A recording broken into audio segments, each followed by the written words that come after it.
Hello. Welcome to Market Discussion again. Today, December 5th, 2024.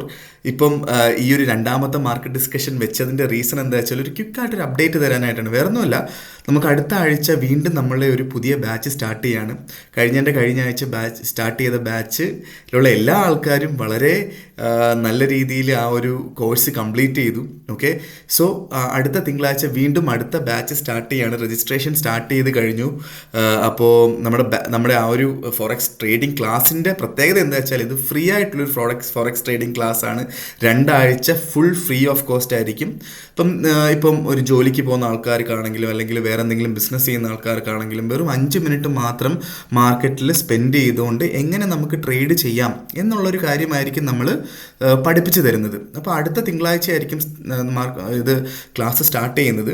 അപ്പോൾ അതിനുള്ള registration ചെയ്യാൻ താല്പര്യമുള്ള ആൾക്കാർ എൻ്റെ വാട്സപ്പ് നമ്പർ ഡിസ്ക്രിപ്ഷനിൽ കൊടുത്തിട്ടുണ്ട്, എന്നെ കോൺടാക്റ്റ് ചെയ്യുന്നതാണ്. ബാക്കി കാര്യങ്ങൾ ഞാൻ കോർഡിനേറ്റ് ചെയ്യാം. ഓക്കെ, സോ നേരെ നമ്മളുടെ നാളത്തെ കുറച്ച് ഓപ്പർച്യൂണിറ്റീസിനെ കുറിച്ചും കൂടെ പറഞ്ഞിട്ട് നമുക്ക് വൈൻഡ് അപ്പ് ചെയ്യാം. ഫസ്റ്റ് ഓഫ് ഓൾ പറയാനുള്ള കാര്യം എന്താ വെച്ചാൽ നാളെ നമുക്ക് നോൺ ഫാം പേറോളാണ്. നോൺ ഫാം പേറോളിൽ എന്താണ് ചെയ്തുവിടാത്തത്? നോൺ ഫാം പേറോളിൽ നമുക്ക് മാർക്കറ്റിൽ നിന്ന് മാറി നിൽക്കാം. Okay, so non farm payroll വരുന്നത് UK ടൈമിംഗ് 1:30 മണിക്കും ഇന്ത്യൻ ടൈമിംഗ് വന്നിട്ട് 7 മണിക്കുമാണ്, വൈകുന്നേരം 7 മണിക്കുമാണ്. അതിനൊരു 2-3 മണിക്കൂറെങ്കിലും മുന്നേ ആയിട്ട് മാർക്കറ്റിൽ നിന്ന് മാറി നിൽക്കുക എന്നുള്ളതാണ് എനിക്ക് പറയാനുള്ളത്. കാരണം ഫോർകാസ്റ്റും പ്രീവിയസും അല്ലെങ്കിൽ ആക്ച്വലുമായിട്ട് എന്തൊക്കെ വ്യത്യാസം വന്നാലും നമുക്ക് ഒരിക്കലും മാർക്കറ്റിനെ ജഡ്ജ് ചെയ്യാൻ പറ്റില്ല. മാർക്കറ്റ് ഭ്രാന്തമായിട്ട് ഓടാൻ ചാൻസ് ഉള്ളൊരു ദിവസമാണ് നാളെ, അല്ലേ? അതുകൊണ്ട് മാർക്കറ്റിൽ നിന്ന് കംപ്ലീറ്റ് ആയിട്ട് മാറി നിൽക്കുന്നതായിരിക്കും നമ്മളുടെ ക്യാപിറ്റൽ പ്രൊട്ടക്ഷൻ ഏറ്റവും നല്ല കാര്യം എന്ന് പറഞ്ഞു കഴിഞ്ഞാൽ. അപ്പോൾ ആ ഒരു സമയത്ത് റിസ്ക് എടുക്കാതിരിക്കുക. ഓക്കെ, സോ ടെക്നിക്കൽ സൈഡിലോട്ട് വരും. നാളെ നമ്മുടെ ഓപ്പർച്യൂണിറ്റീസ് നോക്കിക്കഴിഞ്ഞാൽ അല്ലെങ്കിൽ നാളെ നമുക്ക് നേരെ JPY നോക്കുമ്പോൾ JPY ഇപ്പം നിൽക്കുന്നത് 150.085 ഓക്കെ, സോ ഇന്ന് നമുക്ക് എന്താണ് US ഓപ്പണിങ്ങിൻ്റെ സമയത്താണെങ്കിലും നമുക്ക് US ഓപ്പണിംഗ് ടൈമിലാണെങ്കിലും യൂറോപ്പ് ക്ലോസിംഗ് ടൈമിലാണെങ്കിലും ഈ സമയങ്ങളിലൊന്നും 150 താഴെയായിട്ട് സ്റ്റാർട്ട് ചെയ്തിട്ടില്ല. അപ്പം 150 മുകളിൽ ഒരു ബൈ എടുക്കാമോ എന്ന് ചോദിച്ചു കഴിഞ്ഞാൽ എൻ്റെ അഭിപ്രായം ചോദിച്ചാൽ ഞാൻ വേണ്ടാന്നേ പറയുള്ളൂ. ഓക്കെ, സോ നമുക്ക് 152 കിട്ടുകയാണെങ്കിൽ ഉറപ്പായിട്ടും ബൈ ചെയ്യാം. നാളെ നമുക്ക് ഇന്ന് ക്ലോസ് ആവുന്ന 150 താഴെയും നാളെ രാവിലെ 7:30 മണിക്ക് 150 താഴെയാണെങ്കിൽ നമുക്ക് അവിടുന്ന് സെല്ലെടുത്തുകൊണ്ട് സ്റ്റാർട്ട് ചെയ്യാം എന്നുള്ളതാണ്. ഓക്കെ, സോ അങ്ങനെ സെല്ല് എടുക്കുകയാണെങ്കിൽ 150.80 താഴെയായിട്ട് നമുക്ക് സ്റ്റോപ്പ് ലോസ് ഇടേണ്ടി വരും എന്നുള്ളതാണ് നമ്മൾ അതിനകത്തുള്ള ഒരു കാര്യം. ഇന്നും രാവിലെയും ഞാൻ ഇത് തന്നെയാണ് പറഞ്ഞത്.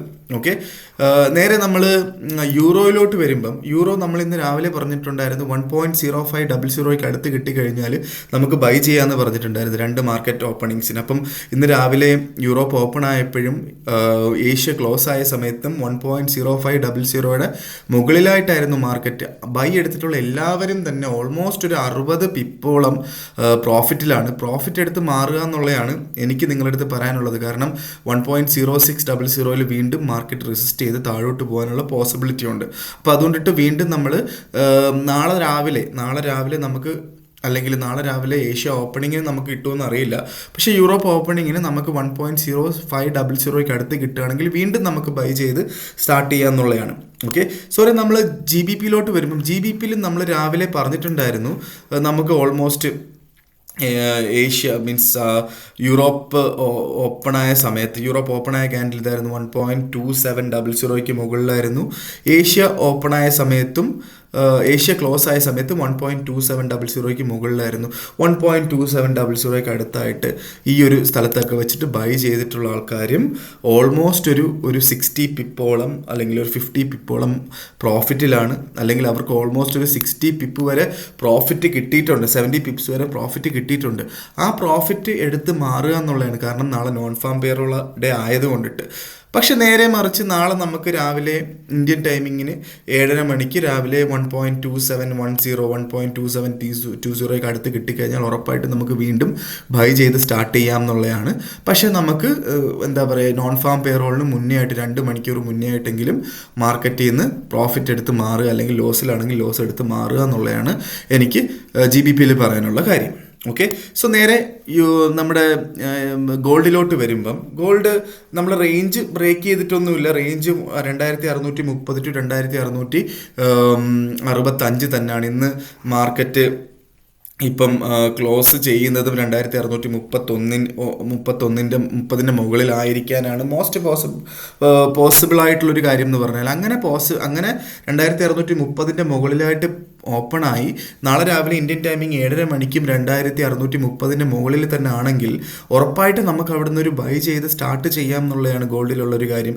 2622ൻ്റെ താഴെയായിട്ട് സ്റ്റോപ്പ് ലോസ് ഇടണം എന്നുള്ളതാണ് അതിനകത്തുള്ളൊരു ഇമ്പോർട്ടൻ്റ് ആയിട്ടുള്ളൊരു കാര്യം. ഓക്കെ, ഇത് ഭയങ്കര നല്ലൊരു ഓപ്പർച്യൂണിറ്റിയാണ് ഗോൾഡിൽ നമുക്കുള്ളത്. പക്ഷേ പ്രോഫിറ്റ് നമ്മൾ 2600 മീൻസ് നോൺ ഫാം പേറിനോളിന് 1-2 മണിക്കൂർ മുന്നേ ആയിട്ട് നമുക്ക് പ്രോഫിറ്റ് എടുത്ത് മാറണം എന്നുള്ളതാണ്. ഇതാണ് ഗോൾഡിലുള്ള ഒരു ഓപ്പർച്യൂണിറ്റി എന്ന് പറഞ്ഞാൽ. ഇത് ഗോൾഡിനകത്ത് നല്ലൊരു ഓപ്പർച്യൂണിറ്റി ഉണ്ടെന്നുള്ളതാണ് എനിക്ക് നിങ്ങളുടെ അടുത്ത് പറയാനുള്ളത്. ഓക്കെ, സോ ഇതാണ് എനിക്ക് ഇന്നത്തെ ദിവസം നിങ്ങളുടെ അടുത്ത് പറയാനായിട്ടുള്ള കാര്യം. ഈ ഒരു ക്ലാസ്സിൻ്റെ കാര്യം പറയാനായിട്ടാണ് ഞാൻ ക്വിക്കായിട്ടൊരു അപ്ഡേറ്റിന് വേണ്ടിയിട്ട് വന്നതാണ്. അപ്പോൾ എന്തായാലും ക്ലാസ്സിന് ജോയിൻ ചെയ്യാൻ താല്പര്യമുള്ള ആൾക്കാർക്ക് എൻ്റെ വാട്സപ്പ് നമ്പർ എടുത്ത് എനിക്ക് മെസ്സേജ് ചെയ്യാവുന്നതാണ്. ഞാൻ ബാക്കി കാര്യങ്ങൾ ഞാൻ നിങ്ങൾക്ക് അപ്ഡേറ്റ് ചെയ്യാം. ഓക്കെ, സോ ഇന്നത്തെ ദിവസം അപ്പം എന്തായാലും നാളെ രാവിലെ മാർക്കറ്റ് ഡിസ്കഷനായിട്ട് മാർക്കറ്റ് എവിടെ നിൽക്കുന്നു നോക്കിയിട്ട് നമ്മുടെ യൂറോപ്പ് ഓപ്പൺ ആയതിനു ശേഷം നമുക്ക് മാർക്കറ്റ് ഡിസ്കഷനായിട്ട് കാണാം. അതുവരെ ഗുഡ് ബൈ.